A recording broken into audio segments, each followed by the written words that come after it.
Y como cada lunes tenemos la posibilidad de sentarnos a conversar un rato con un profesor docente de la Universidad Nacional de Córdoba, especialista en liderazgo, politólogo, donde justamente nos sentamos a analizar y a pensar un poco lo que va pasando en el país, en la región y también en el mundo. Y justamente vamos a invitarlo y a darle la bienvenida a No la Ven al profesor Eduardo Dalmazo. Profe, ¿cómo le va? Buen día, bienvenido. Buen día, Bruno, buen día a la audiencia, gracias. Bueno, profe, evidentemente, sin dudas, creo que todavía queda latente lo que ha sucedido justamente con la elección del nuevo Papa, algo que ha captado la atención en todo el mundo. Nosotros tuvimos la posibilidad de estar justamente el mismo día que nos enteramos, donde lamentablemente Francisco dejaba de estar con nosotros. Y a partir de ahí comenzaba una carrera para conocer quién iba a ser el sucesor. Hoy se sabemos que es de origen estadounidense, con un importante paso por Perú, ¿no? Su gran desarrollo, si se quiere, dentro del sacerdocio ha pasado por Perú. Tiene su nacionalidad peruana y uno no deja de sentirse un poquito como, bueno, si se quiere, de ese lado, ¿no? Más un papa latinoamericano que americano en sí, como intentan nombrarlo también los estadounidenses como americano, siendo que América es todo el continente. Pero bueno, quitando un poco las cuestiones que tienen que ver con cómo se nombra, quería arrancar por acá, ¿no? Por el lado de conocer un poco, si se quiere, la mirada con respecto a este nuevo papa, entendiendo que el territorio suyo, profe, tiene que ver con el liderazgo. Evidentemente, el nuevo jefe de la Iglesia Católica va a marcar también una nueva época, sobre todo en la Iglesia Católica, pero también a nivel mundial. Quería preguntar como primera charla, ¿cómo considera que este pontificado de León XIV puede llegar a reinterpretar o reactivar realmente los principios de esa encíclica que había tenido su antecesor León XIII en este contexto actual? Bueno, yo creo que podemos dividir en dos tu pregunta, Bruno. La primera es la que me parece muy inteligente por parte de los cardenales haber nombrado al que hoy es Papa, porque es una persona que es latinoamericana, es norteamericana y conoce el mundo y viene de una orden muy también caritativa como son los agustinos. Esto ya define el perfil. Bueno, vos hablas de liderazgo. Liderazgo significa persuasión. El líder es el que persuade. Las condiciones de este Papa serían, en principio, necesarias para encarar una etapa de maduración de lo que planteó Francisco, que tuvo que lidiar, digamos así, con la Iglesia, con todas sus tradiciones, sus intereses, y que lo hizo de tal forma que se ha ido con el cariño de sus fieles. Este nuevo Papa tiene que tomar la realidad de un mundo dado vuelta. Por algo enuncia los problemas de Ucrania, los problemas de Gaza y hoy de la India y Pakistán. Y tiene que plantear qué mecanismo o qué forma va a desarrollar su visión. Entonces lo que no sabemos es cuál es el perfil de su personalidad. Aparentemente es un hombre muy generoso, muy bueno en el sentido de humilde, en el sentido de generoso, valga la redundancia, y compenetrado de la función de la Iglesia con los pobres, en esa línea con Francisco.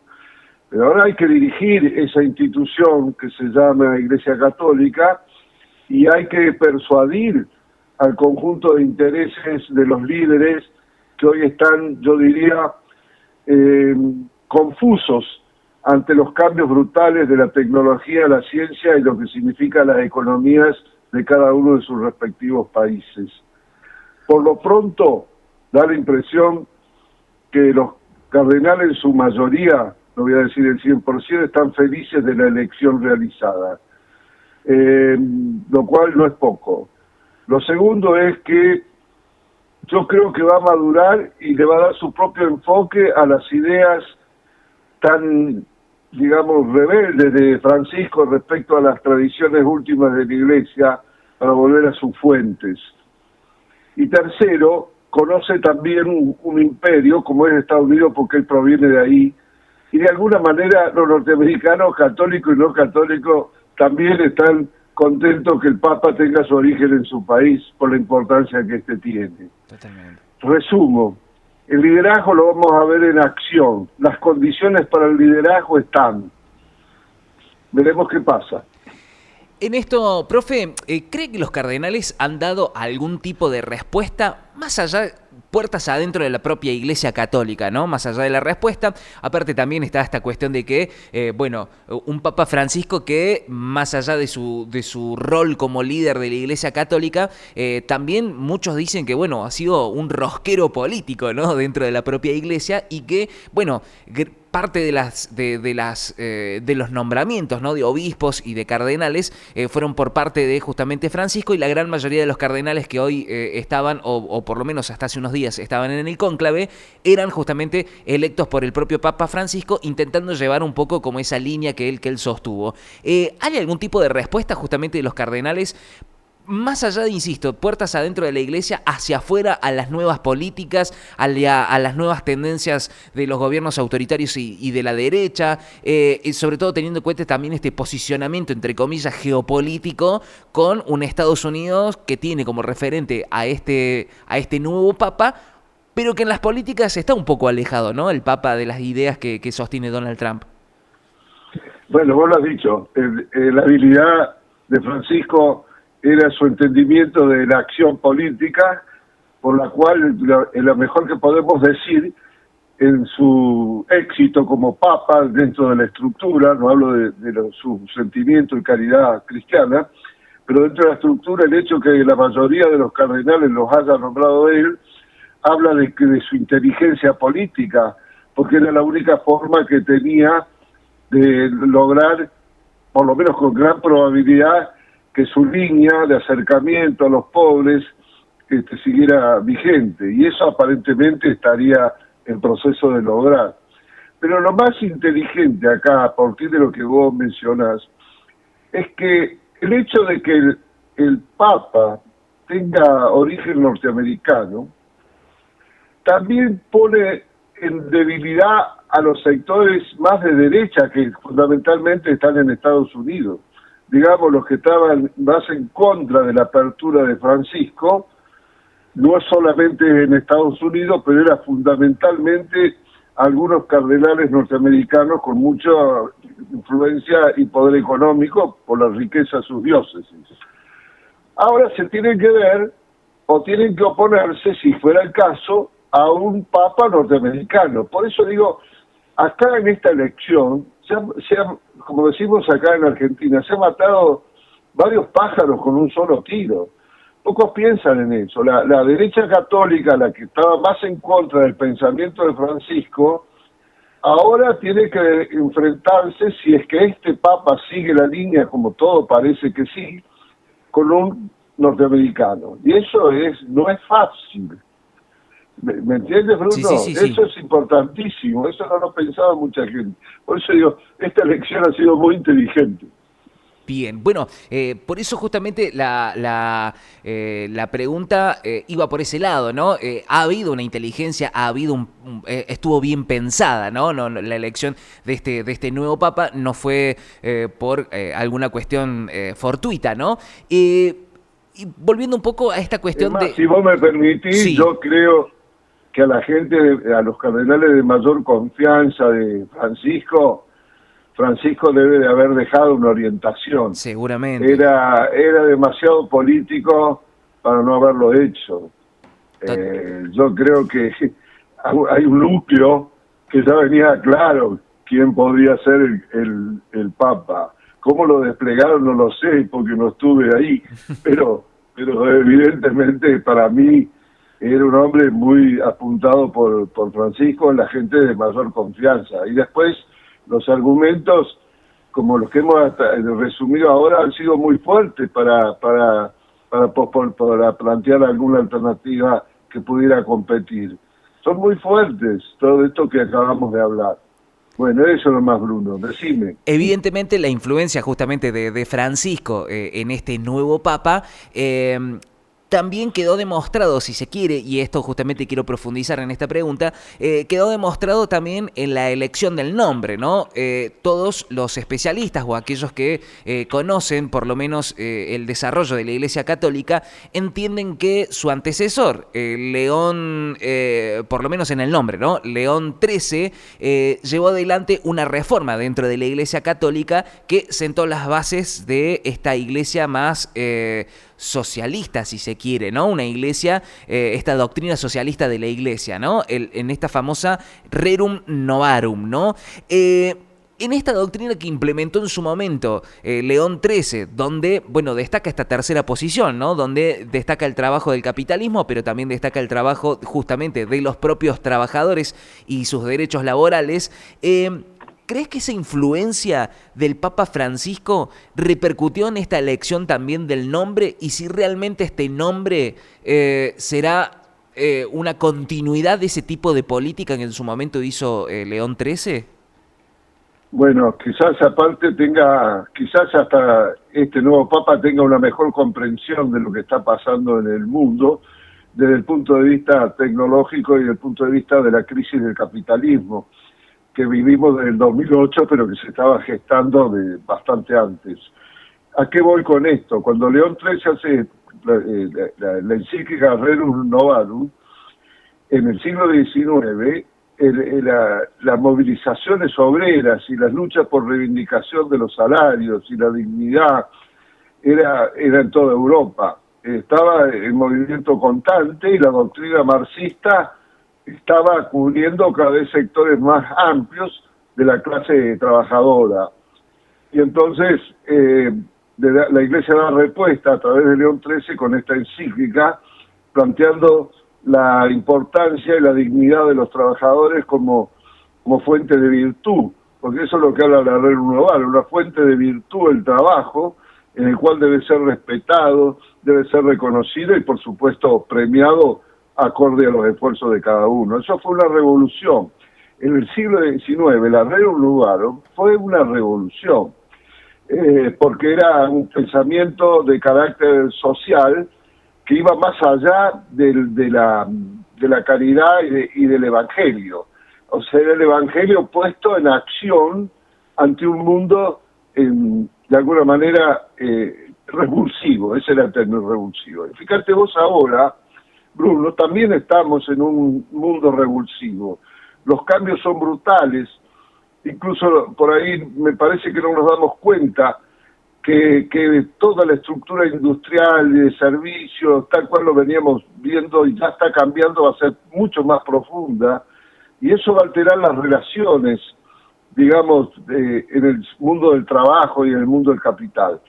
Entonces se requiere un papa que dé respuesta a eso, ¿no? Que pueda dar respuesta a eso. Por eso me parece que el nombre no es casual para nada. Creo que también él lo dijo, que no era casual. No lo escuché, pero creo. Muy bien, bueno, justamente en esto, porque bueno, justamente, ¿no? El León anterior, ¿no? Tuvo una visión muy particular sobre el poder temporal de la Iglesia, ¿no? ¿Cómo piensa que este nuevo Papa puede influir entre la relación entre la Iglesia y el Estado y, bueno, justamente esa influencia que tiene el Estado en el bienestar de las personas? Bueno, una cosa que me parece importante es que cuando asume este nuevo Papa, varios dignatarios de distintos países, pero voy a señalar uno que me importa mucho porque no pertenece, digamos, el país no tiene mayoría católica, que es el caso de Inglaterra.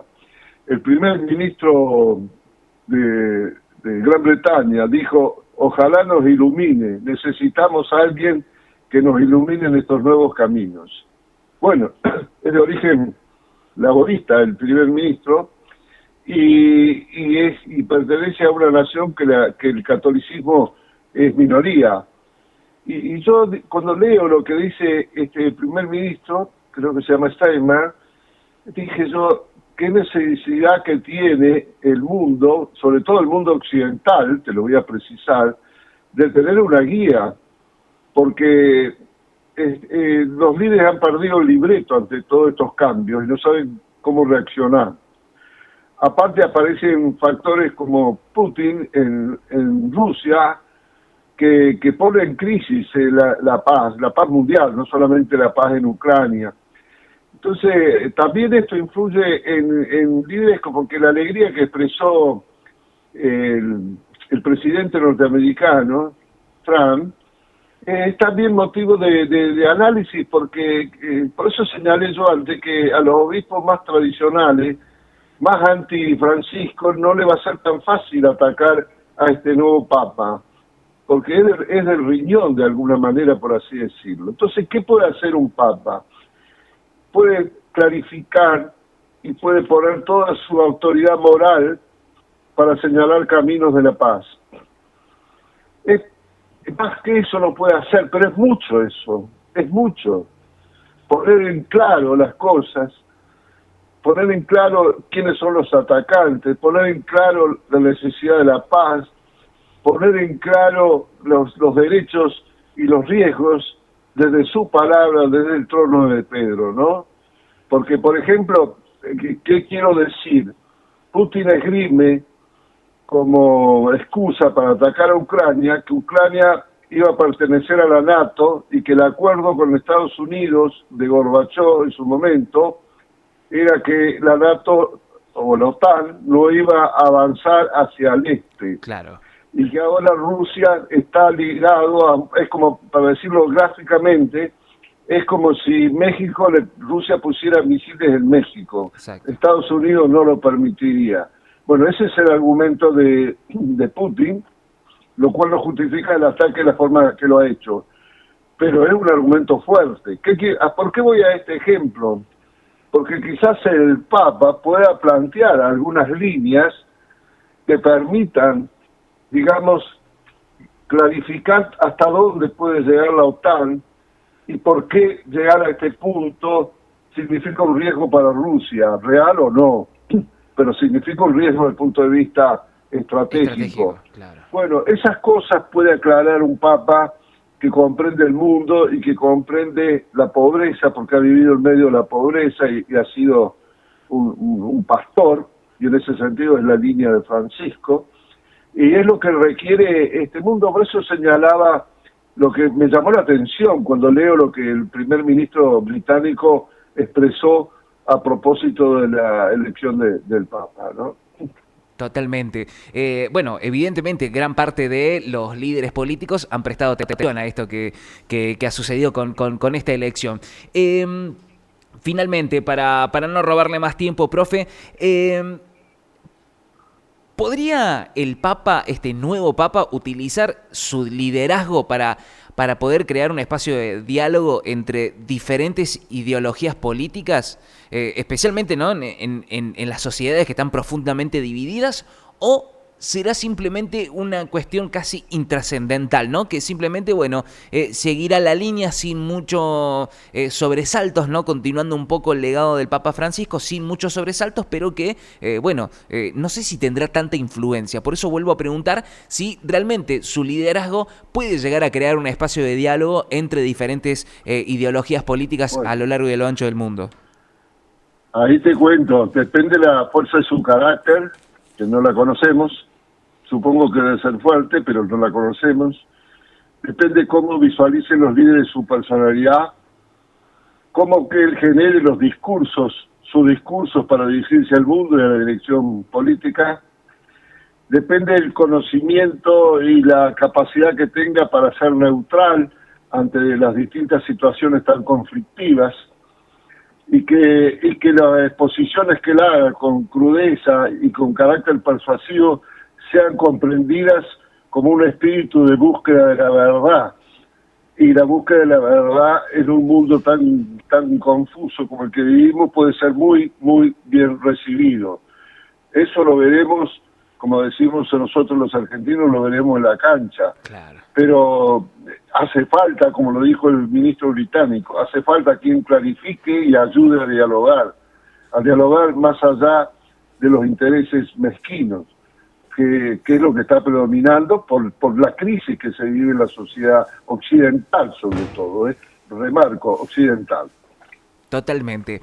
Profe, el agradecimiento, como siempre, por estos minutos, por poder conversar y encontrarle también un poquito el significado, ¿no?, a esto que está sucediendo en el mundo, cómo repercute también a lo largo y a lo ancho de otros liderazgos, pero que evidentemente, sin dudas, va a tener su relevancia, por lo menos en los próximos meses. Veremos cómo trasciende, cómo ejecuta su tarea también este Papa. Esperemos que sí, porque todos ansiamos que sea así. Totalmente. Creyentes, Y esta es la luz de esperanza. No creyentes. Totalmente. Profe, muchísimas gracias por su mirada y por compartir estos minutos con nosotros.